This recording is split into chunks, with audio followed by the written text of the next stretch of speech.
televidentes, bienvenidos a la emisión meridiana del Noticiero Televen. Un placer acompañarles como siempre para llevarles los detalles de las informaciones más destacadas hasta este momento. Comenzamos de inmediato. El Ministerio Público privó de libertad a 4 jóvenes por su vinculación con la muerte de los jugadores de Cardenales de Lara, Luis Balbuena y José Castillo. 2 de los implicados responden a los nombres de Alexander Javier Salcedo Ochoa, de 19 años, Rodolfo Antonio Sánchez, de 28, y otros 2 son menores de edad.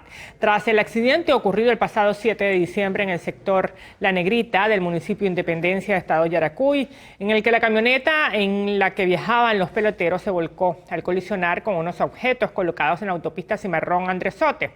Funcionarios de la policía de Yaracuy efectuaron un recorrido por la zona para visualizar un refugio improvisado debajo de un puente donde había varios hombres a quienes se les encontraron diversas pertenencias de los deportistas, entre ellas un celular de una de las víctimas.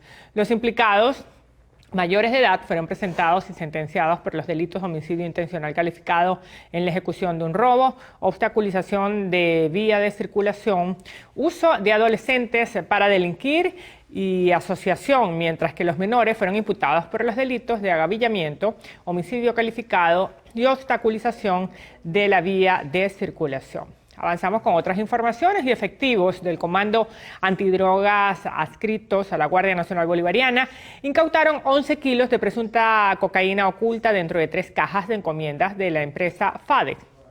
El hecho se llevó a cabo en el aeropuerto de Maiquetía, cuando los funcionarios encontraron la droga oculta en 3 cajas de rompecabezas. Los cuerpos de seguridad del aeropuerto manifestaron que el material tenía como destino Curazao a través del vuelo número FX 1740 de la aerolínea Élite. Y la Superintendencia de las Instituciones del Sector Bancario estableció los nuevos límites para el financiamiento mediante tarjetas de crédito. Mediante la resolución 091-18, el ente rector fijó el límite mínimo en 5.000 bolívares soberanos, mientras que el límite máximo será por 204.000. Explicó que el monto a aprobar dependerá del perfil financiero de cada cliente, por lo que las instituciones bancarias deberán analizar y evaluar la información de cada uno. La producción del petróleo de Venezuela en noviembre tuvo una caída del 4,37% respecto a octubre, teniendo una producción de 1.137 millones de barriles diarios. Así lo anunció la Organización de Países Exportadores de Petróleo en su informe mensual de diciembre. Se pudo conocer que las cifras están calculadas por medio de estimaciones de diversos institutos independientes, organismo el cual indicó que con respecto a la producción media del año 2017, el retroceso actual ya supera el 40%. Sin embargo, recordemos que el Ejecutivo Nacional aseguró que la producción petrolera se duplicaría en un año gracias a un plan de recuperación en PDVSA y que en ese tiempo se deberían cumplir metas, entre ellas la entrega de 1 millón de barriles para China. El presidente de Colombia, Iván Duque, afirmó que América debe estar alerta frente a los ejercicios de defensa que inició el gobierno nacional con el apoyo de Rusia, enviando a 2 bombarderos a Venezuela. Rusia desplazó a 2 bombarderos Tu-160, un avión de transporte AN-124 y un avión de pasajeros IL-62. A juicio del mandatario colombiano, no es la primera vez que Venezuela usa aviones de combate como herramientas de provocación. A través de su cuenta en Twitter, el secretario de Estado estadounidense, Mike Pompeo, condenó las maniobras entre el gobierno nacional junto a Rusia. Y la alta comisionada de las Naciones Unidas para los Derechos Humanos, Michelle Bachelet, indicó que se encuentran ajustando los últimos detalles para su visita a Venezuela.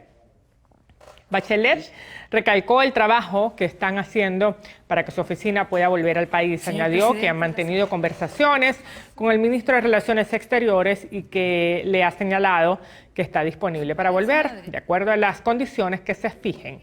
Recordó que ha recibido una invitación del presidente Nicolás Maduro para que visite Venezuela e incluso habló recientemente con el canciller Jorge Arreaza en Marruecos en el marco del Pacto Mundial para la Migración para evaluar cuándo y en qué condiciones se llevará a cabo su visita diplomática.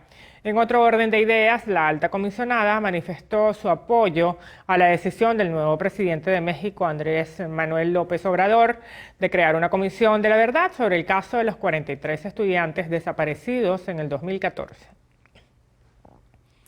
Y la Organización de las Naciones Unidas y el Alto Comisionado de las Naciones Unidas para los Refugiados presentaron un mecanismo de protección y atención para disminuir la violencia de género y la trata de mujeres que sufren las venezolanas en Colombia. La representante adjunta de la ONG ONU Mujeres Colombia, Patricia Fernández, explicó que esta iniciativa tiene como objetivo sensibilizar a los colombianos sobre las dificultades y los motivos que provocan la migración masiva desde Venezuela. Indicó que con esto pretenden generar solidaridad y erradicar la xenofobia hacia los migrantes venezolanos.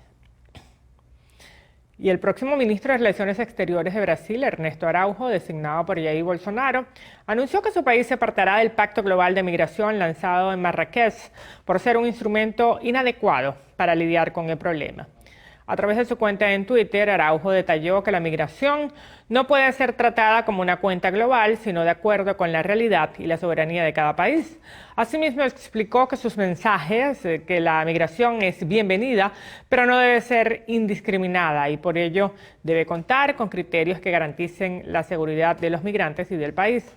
Destacó que Brasil buscará un marco regulatorio que sea compatible con la realidad nacional, al tiempo que aseguró que seguirán recibiendo a los migrantes venezolanos que huyen de la crisis en su país.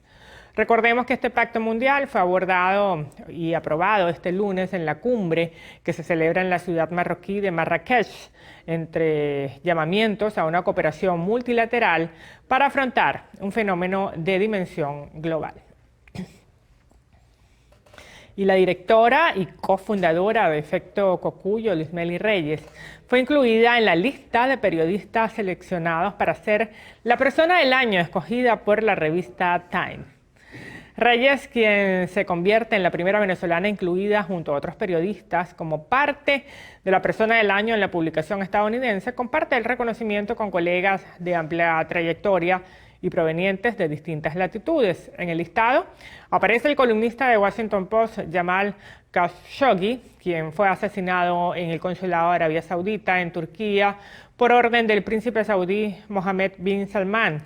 Tras recibir el galardón, Reyes dedicó el reconocimiento a los periodistas venezolanos por ejercer la profesión en condiciones tan adversas, indicando que es un país que se niega a morir.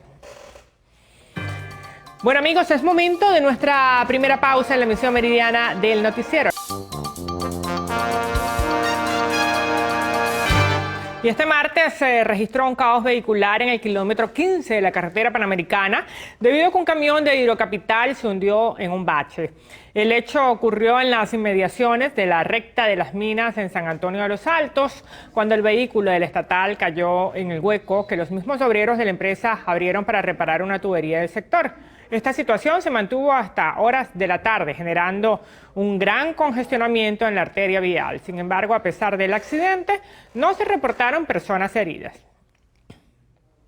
Y habitantes de la capital del estado Guárico han disminuido el consumo de proteínas debido a la escasez de carne y pollo en esta región. Aseguraron que el rubro avícola tiene más de 4 meses desaparecido de los anaqueles de las carnicerías, por lo que se ven obligados a sustituir la dieta alimenticia. Tenemos que comprar 2 gallinitas, tenerlas en la casa, en el patio, darle cualquier cosa para que pongan los huevitos para poder comer. Mira, con sacrificio, a veces tengo que llevar sardinas, a veces tengo que comprar caraota. Es una lucha de día a día. Carniceros de San Juan de los Morros aseguran que la razón por la que no hay pollo es debido al alto precio. Indicaron que 1 kilo de este rubro puede costar más de 800 bolívares para ser vendido al consumidor en 1.250 bolívares aproximadamente. Los artesanales que venden aquí, ellos nos piden a nosotros hasta 850 y estaba regulado a 780 bolívares y ahorita hay una nueva regulación de 420, aproximadamente 450, y entonces no cabe en el contexto para la venta. En cuanto a la carne, apuntaron que el precio acordado subió de 90 bolívares a 450 el kilo, la carne de segunda, mientras que la de primera quedó establecida en 590 bolívares. Resaltaron que desde este nuevo precio tienen más de 2 semanas sin recibir el rubro regulado. Igualmente indicaron que la carne de cerdo está por las nubes y se hace imposible poder adquirirla. Eso sí está bien harto.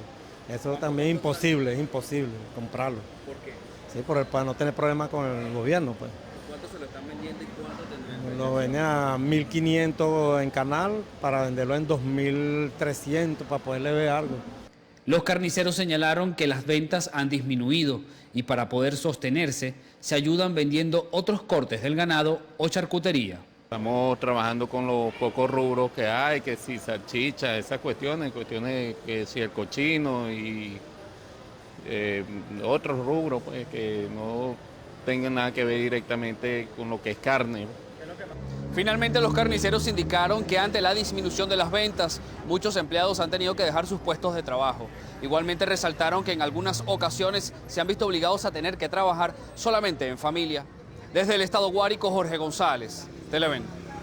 Y de 5 a 6 salarios mínimos cuesta el cambio de aceite para un vehículo pequeño en el oriente de Venezuela. Los choferes denuncian que en muchos casos los lubricantes son vendidos en divisas. Quienes tienen vehículos aseguran que el mantenimiento de estos es cada vez más costoso. Cuando necesitan realizar un cambio de aceite de motor, deben ingeniárselas para poder conseguir los lubricantes necesarios. Pues entre el aceite y el filtro para un vehículo pequeño deben invertir entre 5 a 6 salarios mínimos. Dicen que en la economía informal estos insumos están siendo vendidos en divisas. Y ahorita esto está realmente prácticamente dolarizado, pues. Un litro de aceite está costando alrededor de $6, viene como alrededor de 4.500 bolívares cada litro de aceite en la actualidad. Primero, el aceite no hay. Segundo, el aceite que se venden por ahí es mal calidad y la plata no alcanza para cambiar un aceite. Algunos van comprando poco a poco los insumos entre cambio y cambio para poder alargar la vida útil de su motor. Bueno, yo compro el pote cada 15 días, un pote cada 2 meses y sin rodar mucho el carro. Nada más hacer las diligencias y venir y guardar el carro. Y cada carro agarra mínimo 4 potes, entonces es muy costoso. Aparte del filtro de aceite, todo eso es muy costoso. Los precios por litro de aceite 2050 en bolívares soberanos oscila entre 3 a 6.000 bolívares el de tipo mineral. Pero si el vehículo utiliza aceite sintético o semisintético, el precio se incrementa hasta 70%. Otra de las situaciones que enfrentan quienes tienen vehículos en el oriente de Venezuela es al momento de cambiar algún caucho. Pues señalan que el más pequeño, el R13, podría llegar a costar 20 salarios mínimos. Desde el estado Anzoátegui, Jesús Albino, Televen. Gracias, Jesús. Y funcionarios de la Guardia Nacional Bolivariana en el Zulia detuvieron a un sujeto con más de 800.000 bolívares soberanos en efectivo. El hecho se llevó a cabo en el punto de atención al ciudadano Caimare Chico, ubicado en el municipio de La Guajira, al norte del estado Zulia, cuando los funcionarios encontraron dinero oculto en la puerta de un vehículo.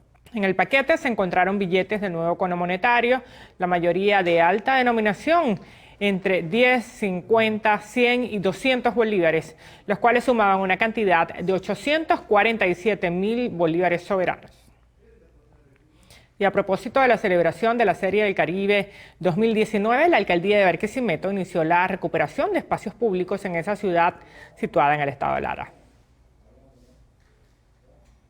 En total, son 50 espacios que serán rehabilitados en los próximos meses. El alcalde de la localidad, Luis Jonás Reyes, informó que comenzaron las obras en distintas plazas y parques ubicados en el oeste de la ciudad.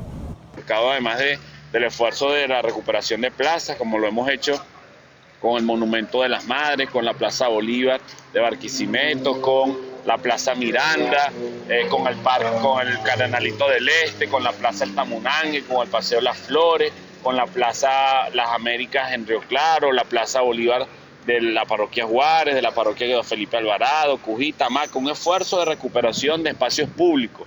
Destacó también que a propósito de que el estado Lara es sede de la Serie del Caribe, el equipo de infraestructura de la alcaldía también trabaja para mejorar la vialidad en distintas avenidas de la ciudad crepuscular. El alcalde de la jurisdicción manifestó que estos espacios rehabilitados contarán con el apoyo de seguridad por parte de funcionarios tanto de la Policía Municipal como efectivos de la PNB. Desde el estado Lara, Ramón Vélez, Televen. Los cambios en los partidos son procesos normales, asegura el presidente de Un Nuevo Tiempo, Manuel Rosales, refiriéndose a la salida de Delsa Solórzano de las filas de su organización política. Considera que la salida de la diputada Solórzano no es noticia, aún con sus declaraciones fuertes al anunciar su salida de Un Nuevo Tiempo. Considera que no existe rencor alguno, por el contrario.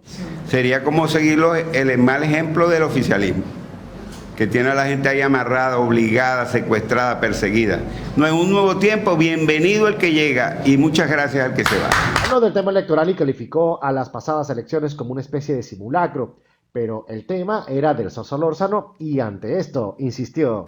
Mi gran amigo y recordado Teodoro Pekov decía que los partidos políticos son como los ajuanes de la casa, que entra y sale gente. Admite que la diáspora también afecta a las organizaciones políticas, a todas sin excepción, ya que existen dos tipos de éxodos, el que se va por persecución y el que simplemente decide irse.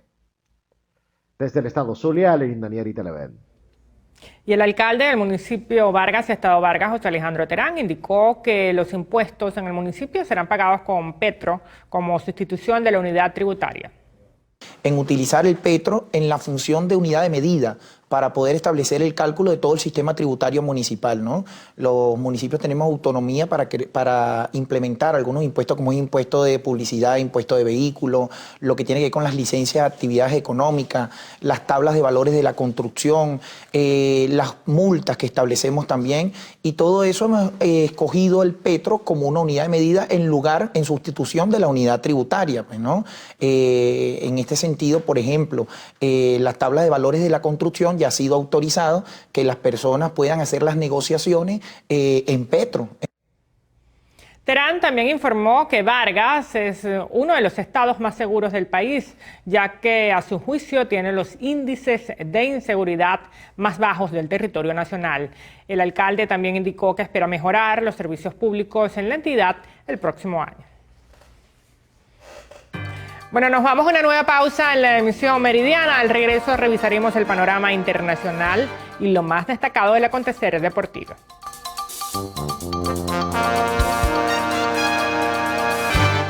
Un delincuente fue abatido por un funcionario de Polisucre cuando intentaba robar a los pasajeros de una camioneta de la ruta Los Dos Caminos La Urbina en Caracas. Nuestro compañero Jonathan Cárdenas nos amplía los detalles. Buenas tardes, Jonathan. Buenas tardes, gracias por el contacto. La mañana de este miércoles, los usuarios que abordaron una de las camionetas que cubre la ruta a Los Dos Caminos y La Urbina vivieron minutos de pánico al poco tiempo que la unidad de transporte arrancó. Pues uno de los sujetos que abordó la camioneta sacó un arma de fuego y comenzó a despojar al resto de las personas que se encontraban allí de sus pertenencias. Lo que él no sabía es que uno de ellos era funcionario de la Policía Municipal de Sucre, quien se dirigía a cumplir con sus labores. Y a pesar de no estar uniformado, sí portaba su arma de fuego y se produjo un enfrentamiento en el que ambos resultaron heridos. Según el parte policial, ambos fueron trasladados a un centro asistencial de la zona y el efectivo policial se encuentra fuera de peligro, mientras que el delincuente perdió la vida a los pocos minutos de ser ingresado. Más detalles los estaremos ofreciendo en la misión estelar del noticiero. La invitación es a que continúen en sintonía de la misión meridiana.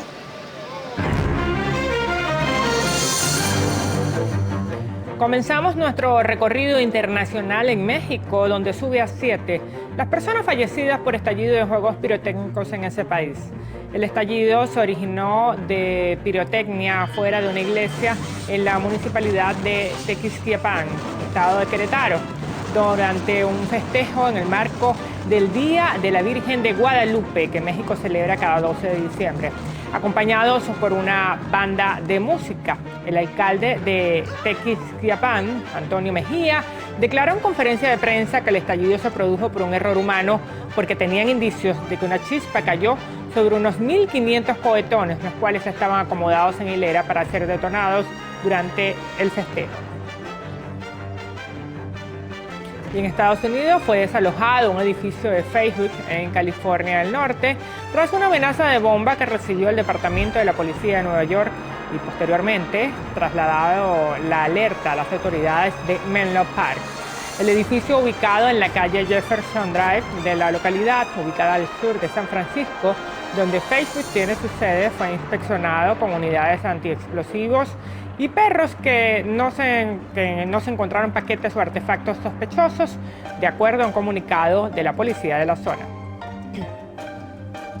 Y en Francia el gobierno volvió a rectificar en un comunicado y pocos minutos después de haber reducido a 12 el número de víctimas mortales por el atentado de anoche en Estrasburgo. Aseguró que son 3 y 13 los heridos, de ellos 8 son de gravedad. Tras haber bajado a 2 el balance mortal, la prefectura se desdijo para remitirse a las últimas cifras ofrecidas por el ministro de Interior, Laurent Núñez, quien aseguró en una entrevista que la cifra del atentado fue de 3 muertos, 8 heridos graves y 5 leves. Las fuerzas de seguridad y por militares de la operación Sentinelle buscan por Estrasburgo y sus alrededores al supuesto autor del atentado, aunque no se descarta que haya podido cruzar la frontera para huir hacia Alemania. Vamos a enlazar de inmediato con la señal de venezolana de televisión. El presidente Nicolás Maduro se dirige al país. Y contestar algunas preguntas en el debate permanente en que estamos desde Venezuela.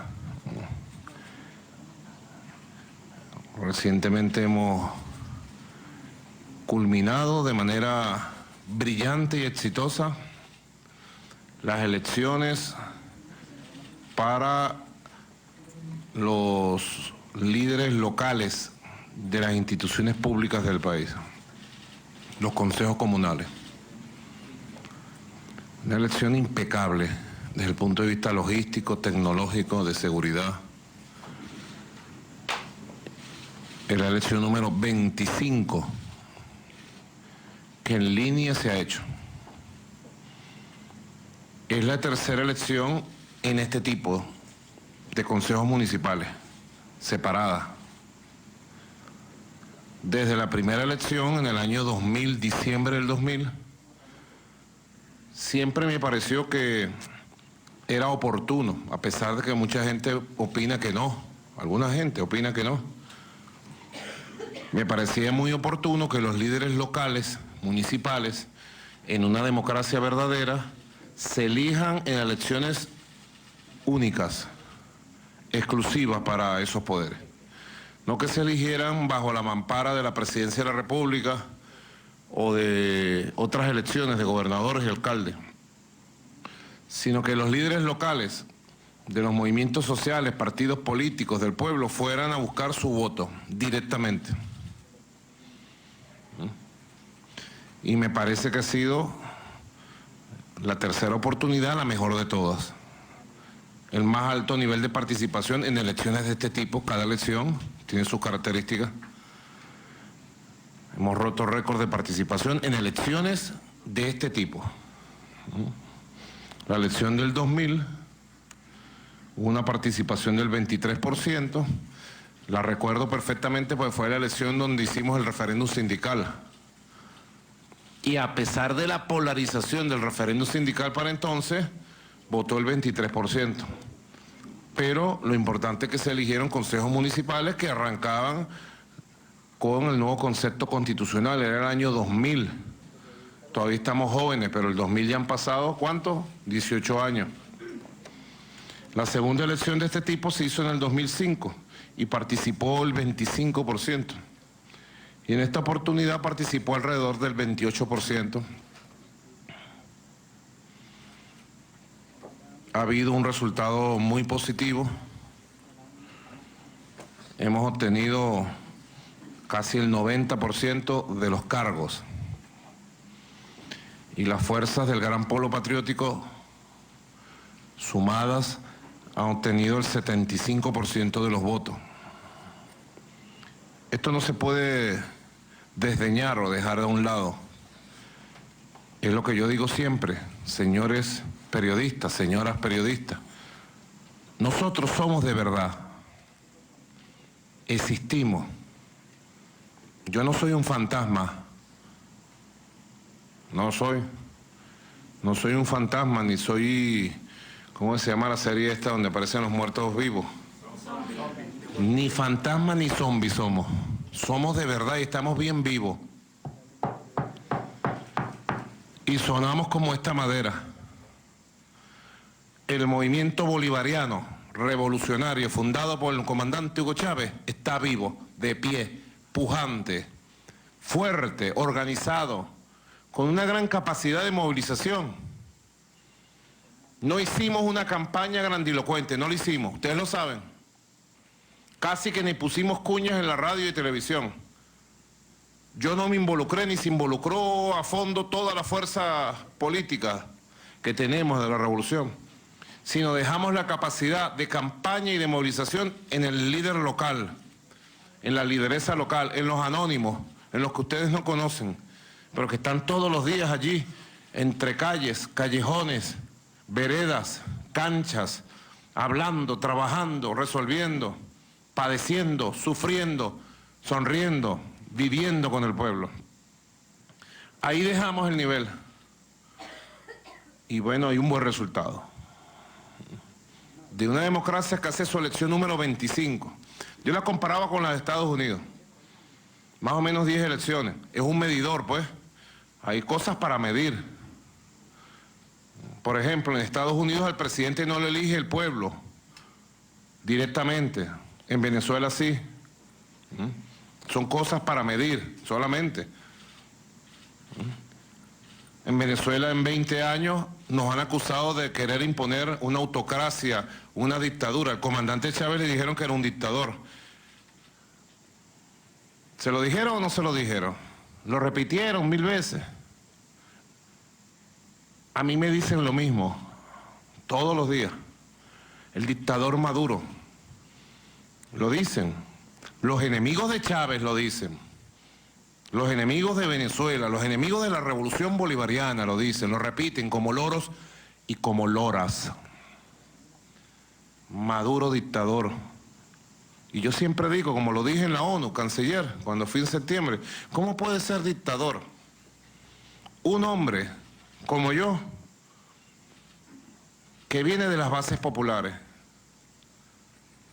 Los dictadores surgen de la embajada gringa en los países, los cocinan en la embajada gringa y surgen de las élites, civiles o militares, las élites. ¿Cómo puede ser dictador alguien que se ha educado en la lucha de la democracia estudiantil? Y fue presidente del centro de estudiantes, delegado de curso varias veces. Que me forjé en la lucha de la democracia de los barrios, las asambleas vecinales, los cineclub, los clubes deportivos, siempre en la democracia. Que me forjé en la lucha de la democracia sindical, delegado de base de mis compañeros de Metrobús en Plaza Venezuela. Ahí todavía están mis compañeros trabajando. Yo era delegado de base ahí. Apenas llegué, en el año 91, a los 2 meses me eligieron delegado sindical. Saqué algo así como el 60% de los votos de mis compañeros de ahí. Y luego fui directivo del sindicato. Y luego fundé un sindicato que lo hice mayoritario junto a otros compañeros. Y luego reunificamos en un solo sindicato otra vez. Y luego, junto a nuestro querido comandante Chávez,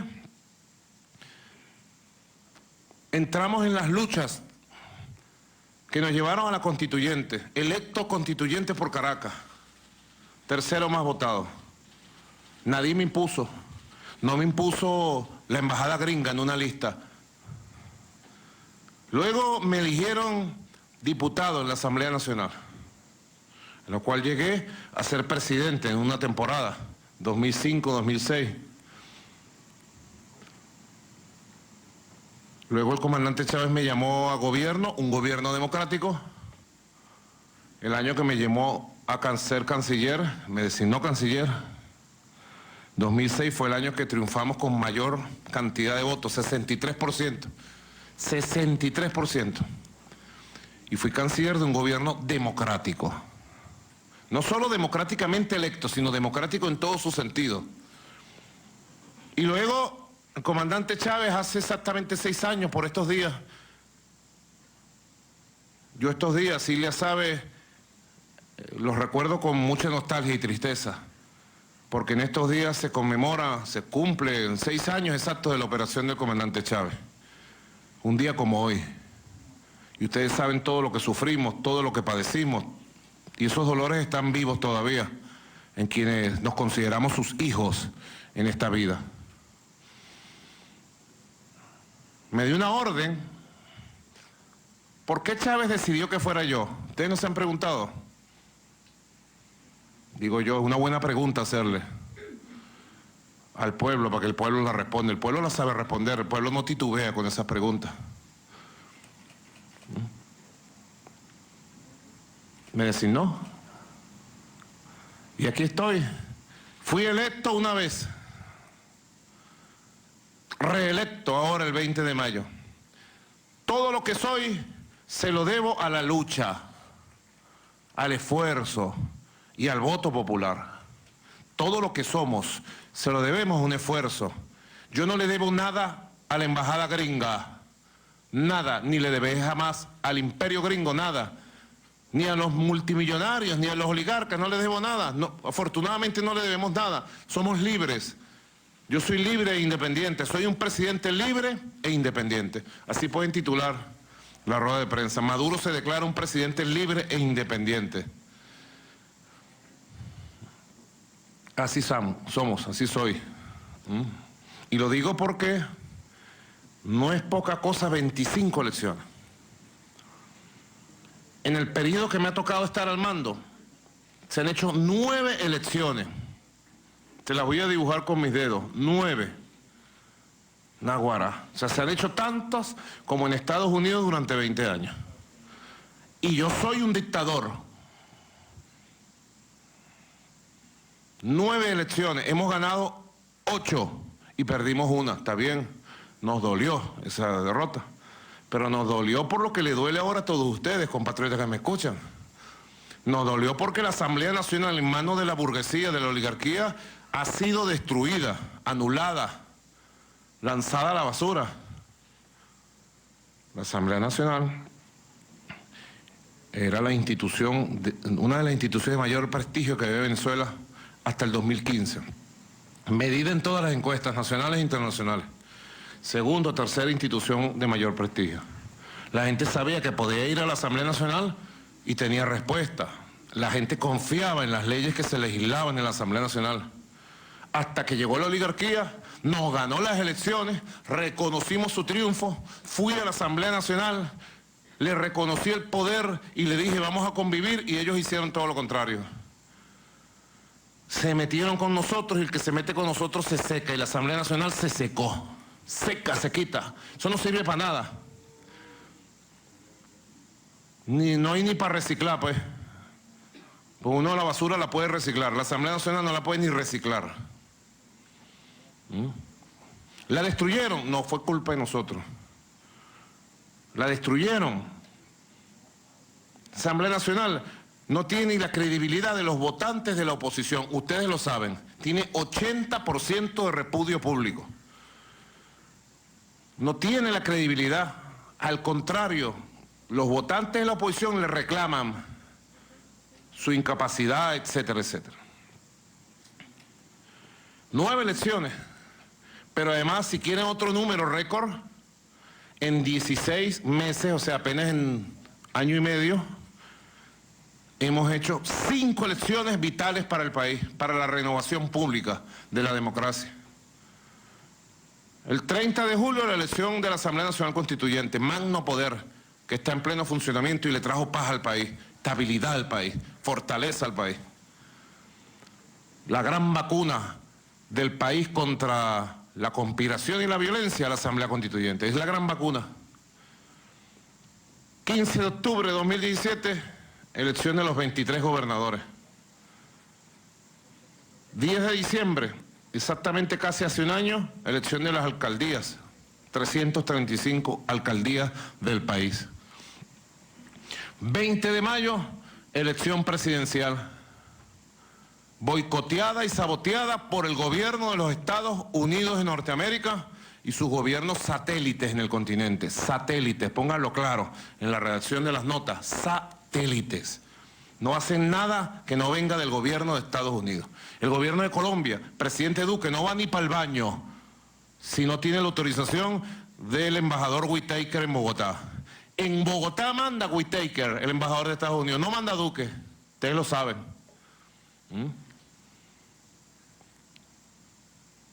20 de mayo, a pesar de que intentaron, mira, ustedes no saben todo lo que intentaron. El New York Times y el Washington Post publicaron en septiembre parte de las intentonas de ellos para evitar las elecciones del 20 de mayo, como trataron de evitar las elecciones de la Constituyente. Y yo lo dije y así se hizo.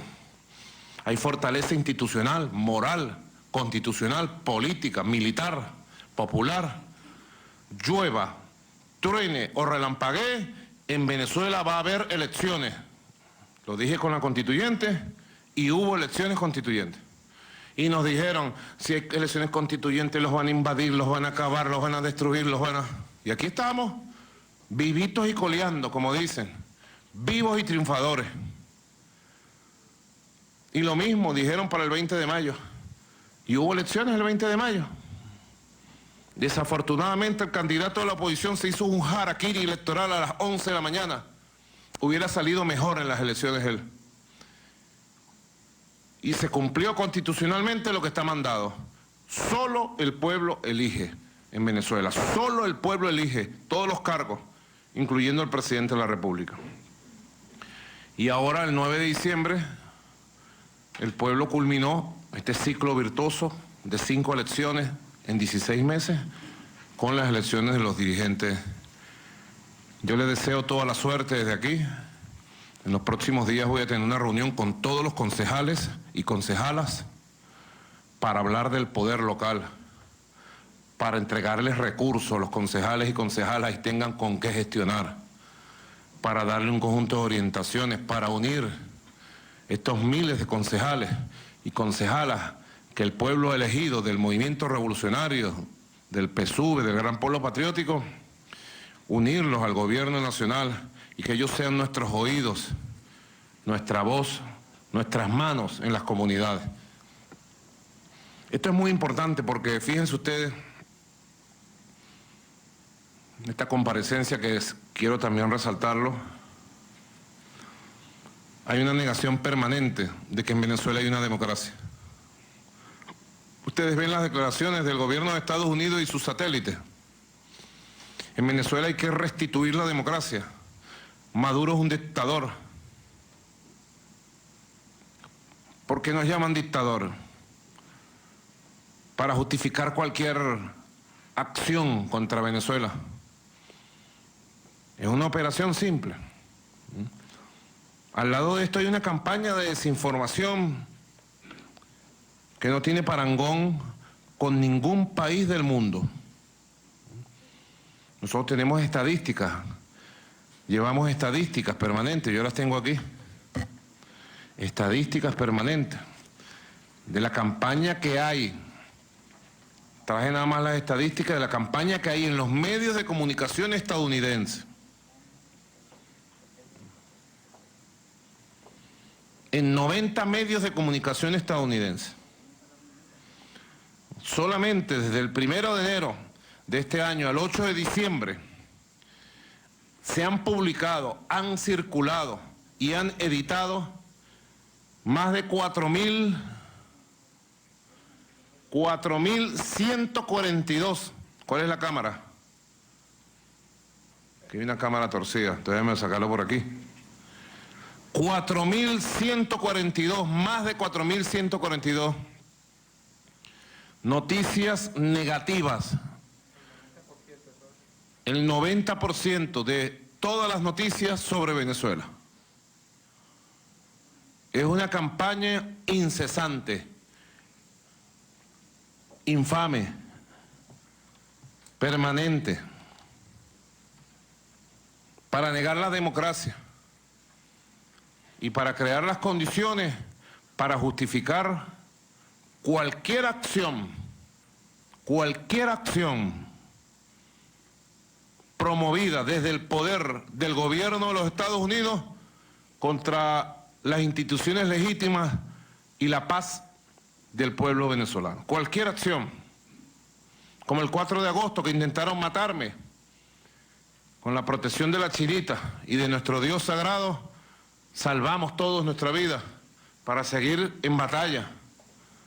No titubeamos ni un segundo. Vacilar es perderse, dijo el Libertador. Titubear es perderse. No había terminado de explotar el dron y ya estábamos combatiendo, con más decisión aún. No tengo dudas hoy aquí que el dron que lanzaron para matarme lo prepararon en Colombia, bajo la supervisión del expresidente Santos, pero con la orden directa de la Casa Blanca.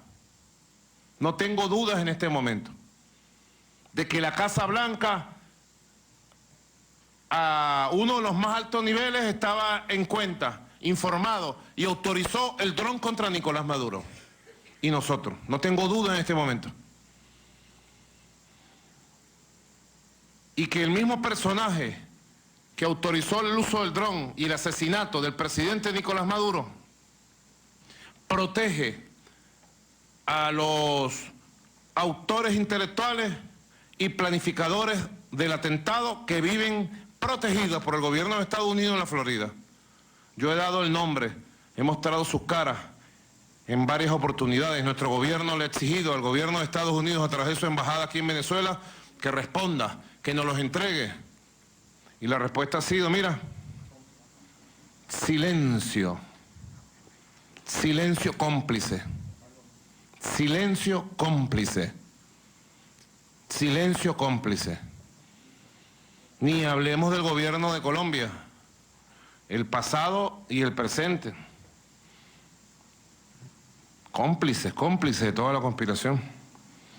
Para que ustedes vean la secuencia. Esconder la verdad, primera línea. Esconder la verdad, no mostrar la democracia venezolana, no mostrarla en ninguno de sus aspectos, taparla. En segundo lugar, acusar todos los días al gobierno de Venezuela, manipular, mentir y decir dictadura, dictadura, dictadura. Desinformar, desinformar todos los días en los medios de prensa, en los medios de comunicación, para llegar a un punto. Un punto, la conspiración y el complot permanente. Nosotros tenemos buenas fuentes de información. El otro día un periodista de New York Times me preguntaba, hace como un mes, yo le contesté y no publicaron mi respuesta. Ese es un problema, que no nos publican. Si yo digo algo importante, no hay objetividad periodística para decir, bueno, Maduro dijo esto. Yo puede ser que no esté de acuerdo como periodista o como editor, pero hay que publicarlo. La ética del periodismo. Él me preguntó, ¿usted sabía, presidente Maduro? No, los periodistas que escribió la investigación que develó las pruebas de que la Casa Blanca estaba comprometida en las intentonas de golpe de Estado de marzo y abril de este año en Venezuela. Ustedes la leyeron seguramente. Me preguntó, ¿usted, presidente Maduro, sabía de estas intentonas? Y le dije, sabía y lo denuncié. Lo que pasa es que ustedes no me publican. Yo lo sabía y lo dije en marzo, en abril, en la campaña electoral en mayo. Me cansé de decirle en todos mis discursos. 2, 3 actos por día hacíamos y en todos los decía. ¿Quién elige presidente de la República en Venezuela? ¿La embajada gringa o el pueblo? Y el pueblo respondía, el pueblo. ¿Quién lo elige? ¿Un grupo de complotados, traidores, golpistas o el pueblo? ¿Quién elige? Lo dije, de 1000 formas lo dije. Y denuncié con detalle. Y nuestro ministro Jorge Rodríguez también en sus ruedas de prensa. Hoy vengo otra vez a denunciar el complot que desde la Casa Blanca se prepara para violentar la democracia venezolana, para asesinarme y para imponer un gobierno dictatorial en Venezuela. Ha sido asignado el señor John Bolton nuevamente como jefe del plan del complot para llenar de violencia a Venezuela y para buscar una intervención militar extranjera, un golpe de Estado, asesinar al presidente Maduro e imponer lo que llaman ellos un consejo de gobierno transitorio. Lo estoy diciendo